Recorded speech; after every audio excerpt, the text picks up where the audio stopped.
So you remember a couple of days ago, we had the Minister Piyush Goyal actually rip into Indian startups, talking about how they would rather make ice cream than make semiconductor chips, and how they were actually just creating delivery boys and girls out of India's youth rather than innovating and taking on China. And he compared India to China. Now that received a great deal of criticism from the opposite side of that table. But in this video, I want to talk about whether or not we're really falling behind as far as innovation is concerned, and why that could possibly be happening, and what the solutions are. And if this face-off between the minister and the industry is a good thing. So it's really a discussion, and I want to know your opinion as well as to what you really believe is going on in India. So leave me a comment at the end of the comment section. Like, share, subscribe, and sign up for our membership. A quick recap as to what the minister said. He basically said that, we're doing a lot of gig economy jobs, which are low paying jobs, instead of striving for technological progress. Do we have to make ice cream or chips? Dukandari hi karna hai, which basically, are you just running your shop, or are you thinking about greatness? And are we going to be happy with being delivery boys and girls? Is that the destiny of India? That is not startup, that is not entrepreneurship. What are India's startups today? We're focusing, he said, on delivery apps, on turning unemployed youth into cheap labor so that the rich get their meals without moving out of their house. And he called into focus really innovation beyond e-commerce, and he said only 1,000 startups in India's deep tech space, and that's a disturbing situation, right? Now, I want to point out that this is not the first time the minister has taken on industry and received a lot of criticism. Back in 2021, he had actually pulled up the Tata Group and other big businesses, and he basically had said at one event that big domestic businesses are not really about national interest, they are only about their own profit. And he accused big businesses of asking for policy changes in the e-commerce setup, which had upset him. And at that point, he got a lot of pushback on that as well. This time, the pushback has been just as hard. And I just want to give you some of the things that were said. So Zepto co-founder Adit Palicha had actually, and I'm just going to give you the crux of what he said. He said basically Zepto did not exist 3.5 years ago, and now 1.5 lakh people are earning a livelihood through it, and this brought about $1 billion of FDI into the country. Also, this was an interesting one. Murtaza Ami, who is the founder of Prospect Network, he basically asked the minister, are you providing us with enough resources? We don't have uninterrupted power supply. We have a lot of bureaucratic harassment, and we have, and I'm quoting, he said, third grade citizens. We're treated like third grade citizens by babus or by bureaucrats. He also said he wrote to the Prime Minister's office and to IS officers and to the minister's own office, but received no reply. And he said our efforts are constantly being stifled by demands for bribes, unnecessary obstacles by various government departments. And we should put a pin in that, because we're going to come back to it. And of course, the biggest punch came from Mr. Mohandas Pai, former CFO of Infosys, who is now a very large angel investor in the market. And he really punched the government back, which is rare because he tends to speak for the government a lot. And he basically said that we have a hostile finance minister in Ms. Nirmala Sitharaman. She's harassed startups on angel tax for many years.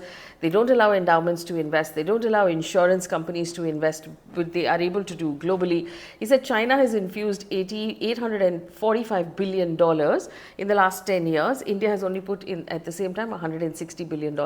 So he said, you're not even helping us answer these questions. And so like that, there were other startup founders and people from voices from the industry who came out and, questioned how much government support is really coming in, for this sector. Ashneer Grover actually said maybe it's time for politicians to aspire to 10% of China's growth rate rather than coming after us. And Anupam Mittal of Shadi.com said capital ecosystem commercialization is severely lacking. Founders can do most things, but they can't do everything. So basically everybody hinting to the fact that there's no infrastructure or there's no system really to foster this sort of innovation in India. But let's take a look at where our startup scene is right now. And this is government data. Department of Promotion of Industry, so DPIIT, which actually has a registration of all startups in the country, has more than 1.59 lakh startups registered. So that makes us the third largest ecosystem in the world. we have over 100 unicorns, and apparently, according to the same government organization, startups have created over 16 lakh direct jobs as of 2024. Most of those are in IT, healthcare, life sciences, professional commercial services, and so there is job creation, but 16 lakh in a country of 1.4 billion is not a lot. I also want to point out, though, that while the minister is currently criticizing the gig economy, saying these are low-paying jobs and you're making everybody in India, delivery boys, there was a time pre-COVID, post-demonetization, then during COVID, after COVID, when I remember as journalists, we were asking a lot of questions about jobless data, about the fact that there was unemployment in the country coming out of demonetization. And at that point, the government repeatedly told us that gig economy workers is the new way ahead, and these are jobs that are valuable, and this is how India is creating jobs through startups, through self-employment, and through pakoda stands, right? So there is definitely here a marked shift in the way the government is looking at this economy right now, and perhaps it feels that phase is over and now we need to aspire to a larger phase. So let's take a look at where China is right now and why this is currently a friction problem. I want to remind you that, and I've been tracking the industry for 20 years, and right through UPA 1, UPA 2, there was a lot of comparison with China because everyone felt that these two countries are very similar. India and China at that point, large populations, so we had our own economies, we had our own customers to cater to, we had a great deal of talent that was very young that could be employed, rapid digitization, venture capital inflows. There was a constant comparison of China's GDP, India's GDP, China's manufacturing, India's manufacturing. And at that point, the argument was China will do manufacturing, India will do services, because that was the time that India's tech sector was really booming. So we did a lot of tech, which Mr. Mohandas Pai will remember, and we did a lot of back office processing. So a lot of the BPOs, a lot of the offshoring happened at that time, and we sort of settled because our tech sector grew so well that it put us in the league of sort of racing with China. And we were like, okay, we're in that league, our tech sector is doing well. So we settled with the idea that India will do services while China does manufacturing for the world. But by 2024, when we look up right now, China has raced ahead clearly, and there is a massive gap, right? Let's look at what they've done. Companies like Alibaba, Tencent, for example, ByteDance that does TikTok, they've become global leaders in the spaces that they have. India doesn't have global leaders that way. We have leaders in our own market catering to our own spaces. Companies like BYD, CATL, NIO, battery technology, EV technology, better than anybody else in the world right now. DJI has completely, overthrown the revolutionized drone technology. ByteDance is apparently looking at AI now, or all of those platforms. DeepSeek, you remember that DeepSeek, like that announcement that just pulled the rug from under the American feet. BYD are basically taking on NVIDIA, taking on Tesla, left them in the dust right now, and China's at that forefront. So what used to be an India-China race has now become a China-US battle, and we are not even in that picture at this point, at least. And I think that is where this sort of comparison has come from, saying, hey, what are we doing wrong and where have we missed this bus? But a lot of the analysts will tell you, and there's this really interesting article in the Business Standard, that China's dominance is not an accident. This didn't happen overnight, right? Their deliberate government policies, they've structured their system that way, aggressive funding, their domestic market is structured for scale. Now, I want to remind you, and this is not something I advocate at all, but China has a closed market. So it didn't allow a Google in, it didn't allow WhatsApp in, it didn't allow any of these American companies into their market. It said we will make our own. Now, is that part of the reason why they've fostered this much innovation? Because they push their people to think on their own? I don't know. I'm not advocating. I'm saying that there is a difference between their market and our market. Let's take a look, though, without throwing too many numbers about what's going on. So the Chinese government actively fostered that innovation. By 2023, China had accounted for 40% of all of the venture capital funding of the world.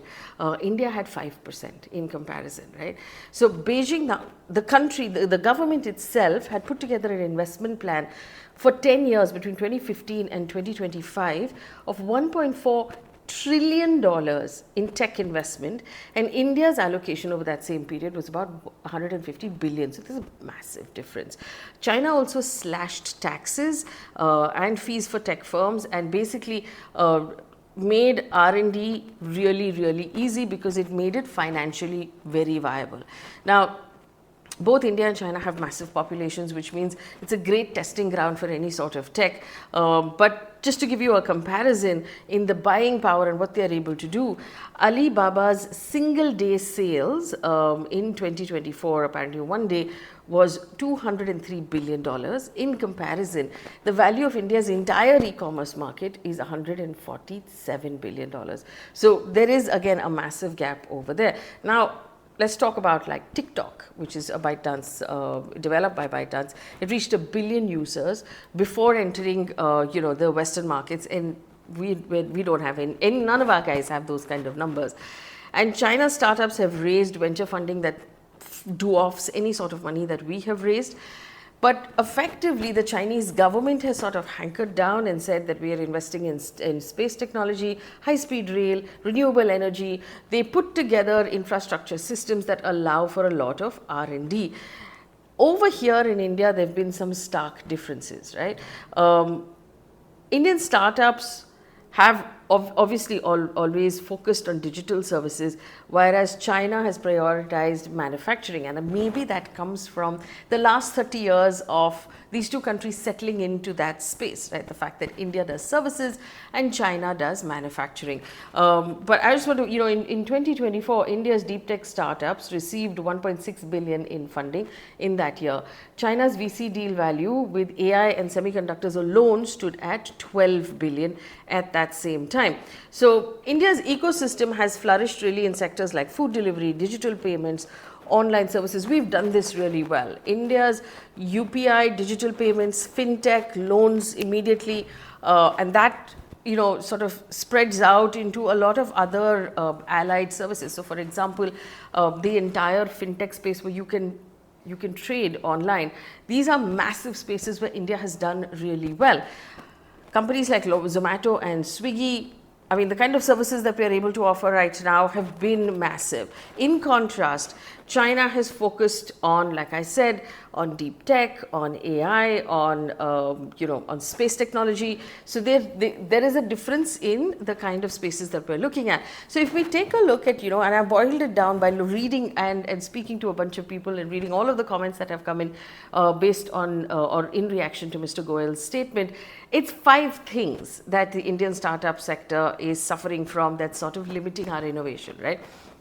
So one is obviously funding. I just gave you the numbers, I won't give you the numbers again, but effectively funding and the ability to bring in funding and help from the government in order to do that has helped China sort of corner the funding market when it comes to, when it comes to deep tech, or when it comes to technology, and it comes to AI, and it comes to semiconductors, whereas India has not managed to get in that kind of funding. The second point is education and research. So R&D has not been our strong suit. India has arguably the most number of engineering colleges in the world, and we generate or we produce a great number of engineers, but R&D is not our strong suit. So if you speak to people who've graduated from the IITs, for example, the ones who are really serious about R&D always go overseas. They wind up in Caltech, or they wind up in one of these universities where R&D receives funding from the government, where there are research departments that the government is funding in order to push research. And that's because research requires time, and it requires funding, and it requires sort of insulation. And so a lot of, and it is a very interesting argument that was made in the Indian Express, which said that we don't lack talent. Because if you consider Google, and you consider Microsoft, and you consider Tesla and Nvidia, a lot of the innovation is happening. There's Indian talent, Indian origin talent in these companies that's innovating, but they're not staying in India, and that is a problem, and that's something we need to perhaps look at. Now, I'll give you a comparison. Apparently, China has 2.2 million R&D workers, and India has about 900,000 R&D workers in comparison. And so while we've made the engineers, we haven't really fostered research and development. And of course, our venture capital landscape is very different. Now, I invite comments from those of you who are more familiar with this space as to why that is. Because again, our VCs or the VCs who operate in India are looking normally for low risk, high reward consumer apps. The focus is always to bring in as many customers as possible, to corner the market, to bring in the market. And that is perhaps why even startup founders are looking at those spaces. A lot of times people will tell you that funding is trend based. So at some point, there was edutech was the big thing and everybody was funding edutech. And then generative AI was the big thing and everybody was funding applications for generative AI. So funding tends to be trend based largely, even though they would not like to seem that way. And so founders also start to think in that direction. But if you really want to really innovate, then you need funding that will last for years. Without pushing a founder to give you ROI, without pushing a founder to corner the market, without pushing the founder to disrupt, but actually to hunker down. And SpaceX didn't happen overnight. It happened because there was funding and these scientists were allowed to really do their job. And so that is a massive problem as well. And so there is criticism on the startup sector that basically what you're doing with your gig economy, whether it is in say Ola, Uber, or it is Zomato, Swiggy, or it is your quick commerce, which is your Blinkit and your Zepto, what you've done is moved the money around, but you've not innovated per se. Now this is one argument. So basically what you have the services of Ola and Uber, but your regular Kali Pili taxis, at least in Mumbai, in other cities, maybe your auto rickshaws have just gone out of business. You've got Zepto and Blinkit, but your Kirana stores are going out of business. You've got Zomato and Swiggy, but that has actually taken money away from the restaurants. So what we've done is we've just moved the money around in our market and maybe also moved the money away from the mom and pop businesses into the VC coffers, right? So is it just arbitrage or is it innovation? And that's one of the arguments that can be put forward to these businesses. But let's take a step back and say, why is that happening? Have we created a space where this sort of innovation is possible, where someone who is young and ambitious says, okay, I'm going to take 20 years to develop something really awesome. Will that person have the funding, the structure, the government support to do that? And of course, the big thing that everyone is complaining about, including Mohandas Bhai, is that the government structure is actually not conducive. It's actually the opposite of that. So let me take you through some of the things that have been a problem. Angel tax, which Mr. Pai mentioned, right? So when a startup receives funding, initially, it was termed as an income. And they were taxed on that income. And this was a huge problem. And the government has only now relaxed it, but it was a problem for many, many years. There are massively complex regulatory approvals, RBI guidelines, FEMA guidelines, which are basically foreign money coming in, sector-specific FDI caps on various things, know your customer, anti-money laundering, other checks that need to be done. And this actually leads to a lot of delays, a lot of paperwork getting stuck in various places. There's a problem with employee stock options being taxed, and it becomes difficult to motivate teams within your companies if you have to work around that problem. Capital gains tax is an issue. There are overlapping compliance with Ministry of Corporate Affairs, income tax filings, GST filings, labor laws, environment laws. Then the local municipal corporation will also have its own issues. So all of these things actually make it really difficult to run a business, because then you're not focusing on creating the product and the innovation that you actually want to do, but a lot of founder time and energy goes in managing all of these other things. There's a lack of clarity in cross-border transactions, in double taxation, in which way your money is coming in and how it's going to be viewed by the government. And finally, for investors, there are exit barriers as well on the exits that they can do. There are caps on how much they can increase their presence on the cap table, and that becomes an issue as well. GST is a separate nightmare. I don't have to tell you, if anybody runs a business, someone who runs a business, ask them. Someone who works as a freelancer, ask them about GST. That's a separate, energy sapping, time sapping thing as well. So yes, I would say on both sides of the argument right now, both are valid. Mr. Goyal is valid in saying that we need to be innovating more, and all of the startup founders on the other side are saying, can you please help us do that? Personally, and this is my take, right? Personally, I believe that it's a good thing that Mr. Goyal has criticized the sector, because that will leave a window open for the sector to come back and say, can you help us with this? And hopefully the ministry will now listen and iron out the problems that we've just listed out. This is the beginning of a conversation, of a collaboration, which is how it should work. So this is, we're not in a space where everybody's just patting everybody else on the back and saying, great work, great work, great work. But the fact that the minister has actually criticized, he's opened the door to conversation. And hopefully this conversation will continue and industry will be allowed to represent and to ask for what they need, and that is something that the government will listen to and make it possible. Because like I said, we don't have that, we don't lack the talent, and we don't lack the intent, we don't lack the market. What we need is basically a conducive environment created where people can actually do good work. So this is really more of a debate, but I'd love to know what you think. I'd love to know what you think of the industry, the environment that we have right now in ease of doing business, as we like to call it in India. So leave me a comment in the comment section, and let's talk about it. Especially if you run a business, I'm really interested to know what you are going through.